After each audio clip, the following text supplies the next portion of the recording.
内娱商务网果然就是内娱商务网啊！肖战带着品牌上市区，品牌代言接连官宣，销量热度却从未疲软。肖战几乎每次宣新代言都会带着品牌上市区，最新官宣的羽西这次卖疯了。光淘宝单链就9万加，京东早早就售空了，恐怖的热度，真金白银的销量，让多少人羡慕的口水直流啊！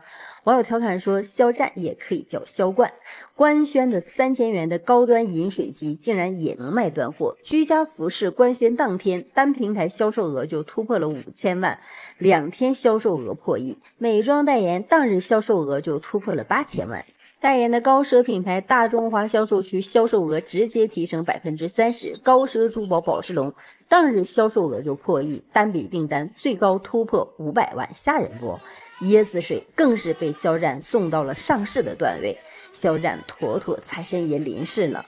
肖战是内娱商务代言质量最高的艺人，肖战所有的代言都是代言人的最高头衔，也是内娱唯一一个手握7摄的代言人。肖战的代言品类齐全，涵盖了生活的各个领域。肖战的商业价值可谓不可估量，难以效仿。肖战是唯一一个内娱官宣代言后品牌方要被恭喜的艺人。别人官宣代言要感谢品牌方选中自己，肖战官宣代言，品牌方要感谢被肖战选择。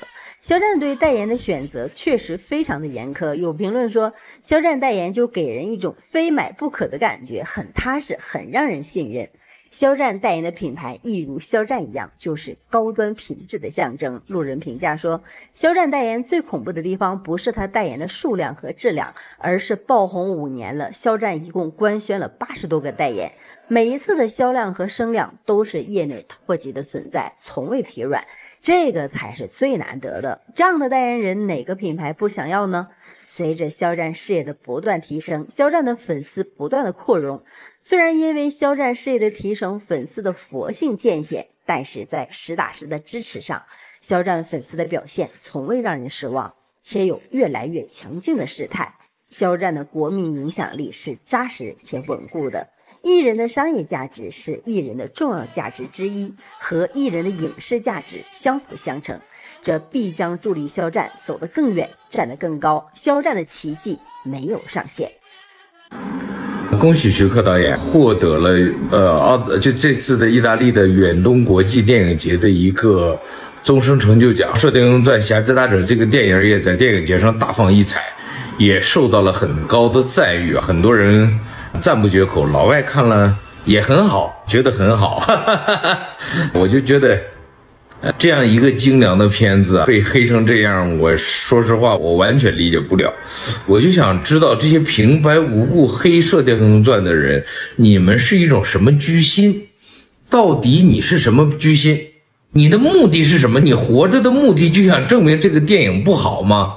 那如果你想证明它不好，你能不能说出1、2、3几个点，到底哪里不好，到底哪里有问题？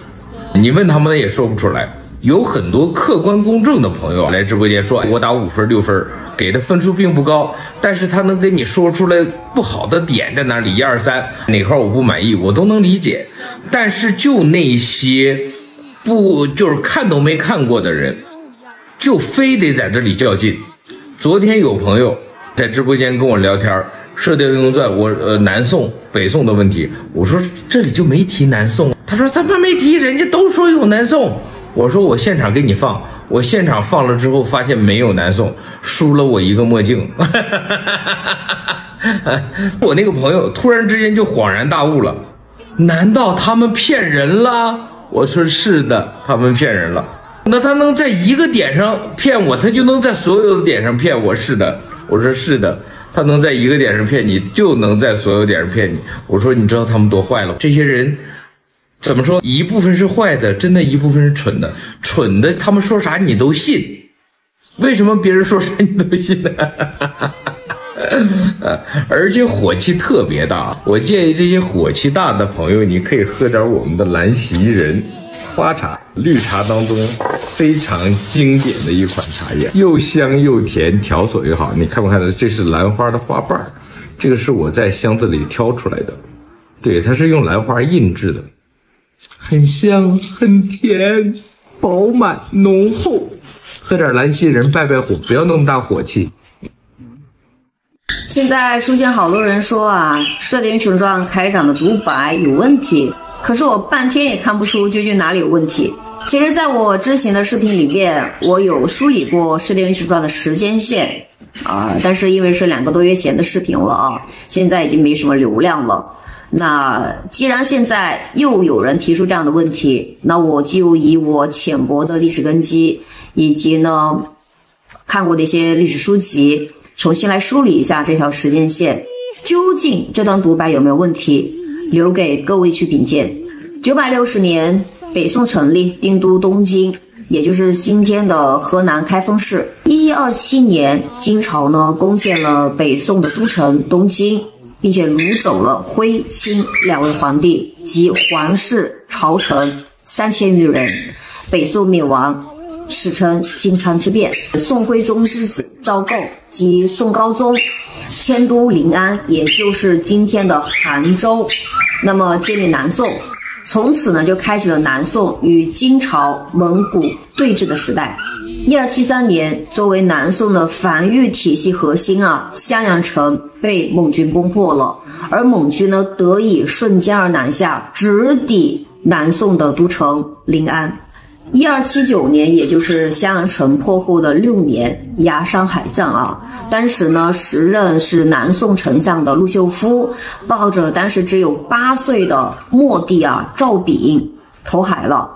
而后呢，杨太后以及10万军民呢也相继殉国，从此南宋彻底灭亡，中国开始进入元朝时代。所以开场的独白究竟有啥问题？ Look in my eyes。 我叫郭靖，宋人，从小就生于乱世。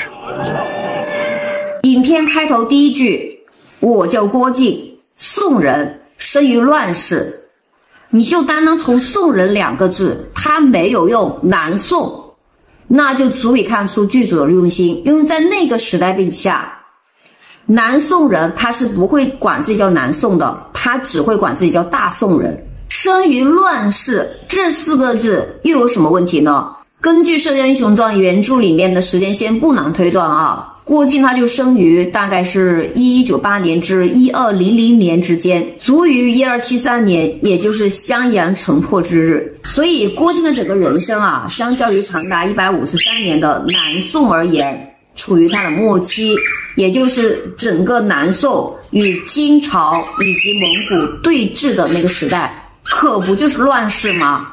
北宋末年，宋廷不断被金廷打压，北宋2位皇帝被金人抓走，史称靖康之变。这不就讲的靖康之变吗？时间对，人物对，事件对，有啥问题？北宋灭亡，向南迁都，建立南宋，但已无力反抗，只能称金廷为叔叔，年年进贡粮食岁币。南宋一朝宰相高官亦被金廷贿赂收买，他们的势力不断扩大，肆意妄为。但不是所有人都屈服于金廷的打压。前面这一段讲的就是北宋的皇族赵构，也就是宋徽宗之子，那么迁都到临安，对吧？建立南宋这么个事实，这有啥问题是北宋灭亡有问题，还是皖南迁都有问题而你从河南开封到现在的杭州，不就是皖南迁吗？有啥问题？后面呢就交代了一下《射雕英雄传：侠之大者》这部电影的创作背景。因为当时整个南宋的高层高管都是昏庸无能的，但是呢也还是有很多人有傲骨的，这也与当时南宋，对吧，丞相陆秀夫抱着末帝赵昺投海以及10几万军民以身殉国这么一件历史事实是相呼应的。也正是因为呢南宋有这么多人不屈服于金廷的打压，才诞生了这么多像郭啸天一样的义士，才有了郭靖留守襄阳以身殉国的这么一个故事。所以你们这些人究竟在喷什么呀？你是不知道大宋分南宋和北宋，还是你不知道男主角叫郭靖，还是郭靖不是宋人？简直就是莫名其妙啊！那你们这些人真的是没啥好黑的，鸡蛋里硬要挑骨头，还得拿着显微镜去找，要找不着呢，就凭空捏一个事实出来。我也真是佩服你们这些人孜孜不倦的钻研精神啊！说你们不是为黑而黑，谁信啊？有时间多看看历史书，多看看原著啊，少去刷一些无脑的短剧，少打游戏，多动脑筋，少讲话。